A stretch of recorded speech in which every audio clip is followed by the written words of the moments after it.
Welcome back to the Haunted Mansion Tournament Expert Division Weekend Round. Hole number 3. Here we're going to be driving with the APOC, setting up for a long iron rough bump. You can use B52 6 plus, Grizzly 8 plus, or Goliath 8 plus. Using a Kingmaker, APOC 5 plus. The adjustment for the drive is P3 plus 10% max. Do not push up. 6 top spin, 3 left spin. We're using half a ball of left curl and full controlled overpower. At P3, max rest, APOC 5 and 6, you'll have 1/3 of the clear ring in the left rough. APOC 7 is clearing touching left rough. APOC 8 is 2/3 of white ring in the left rough. And that's all at P3 max rest. Make sure you're paying attention to your drive yardage here, as we're going to use drive yards to determine slider values on the approach shot.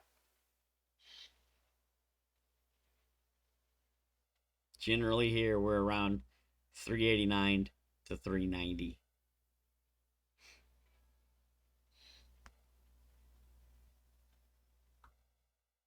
The approach shot has a couple of wind angle tweaks,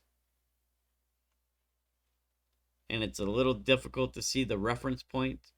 So I'm going to stop and zoom in on that so I can show you what I'm talking about. The spin set on the approach is always 4 topspin. The adjustment is P3 minus 10% at slider. And you want to pull this with an 1159 flicker. All right. Meaning you don't want any 01. You want to be favoring a slight 59. It's no overpower, no curl.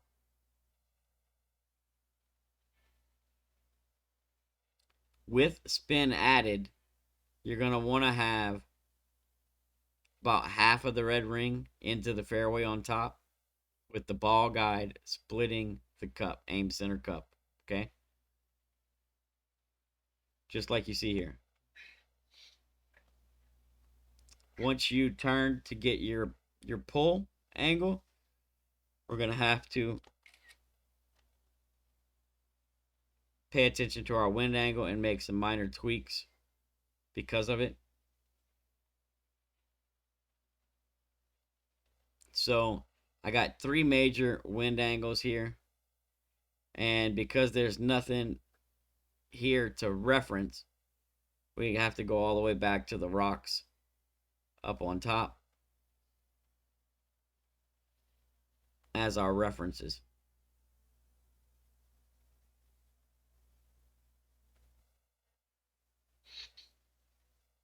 So my first reference is going to be splitting that first bush on the left, just left of the rocks or in between the rocks.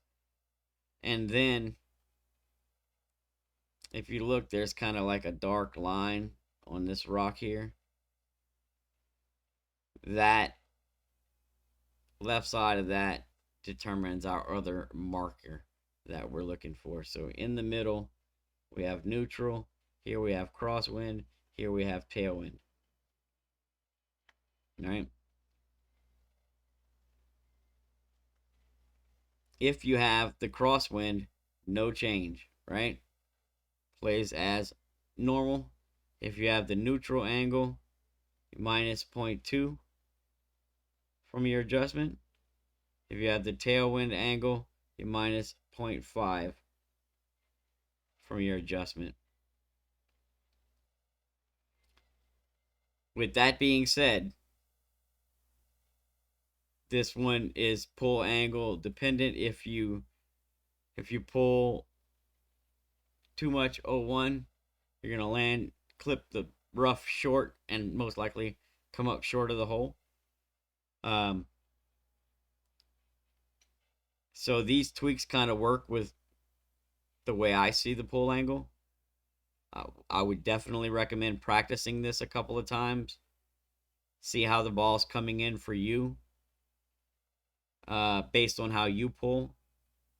Key things you want to look for is you want that first bounce to be about splitting the rough bunker, or splitting the rough maybe just slightly below center on the rough with the first bounce.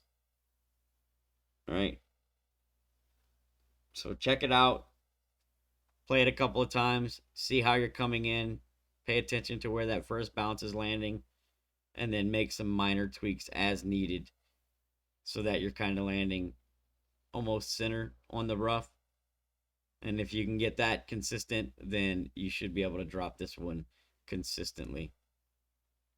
The tweaks aren't bad, but if you're not pulling it properly, then the tweaks aren't going to work, right? So try it out.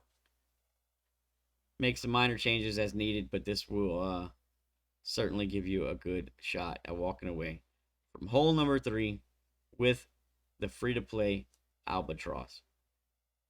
Good luck. I hope you all get the drop.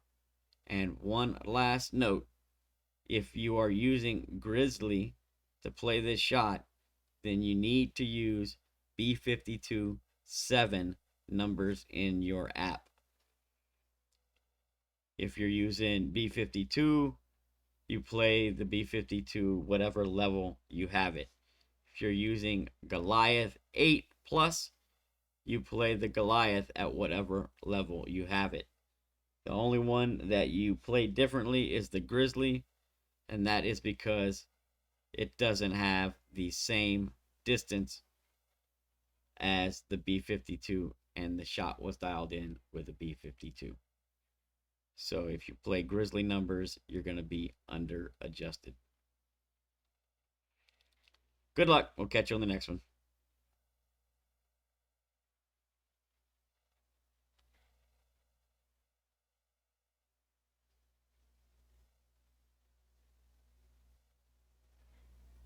That went in the hole even though you couldn't see it.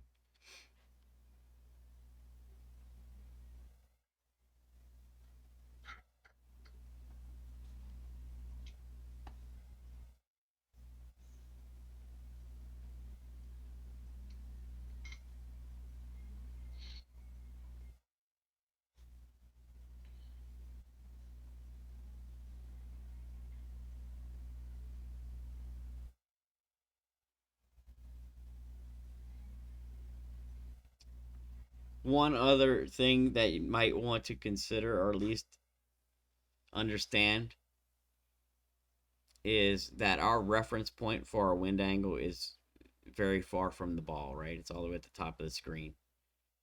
And why that's important is because if you're slightly off on your pull angle, it's going to drastically change where it lands up top near them rocks.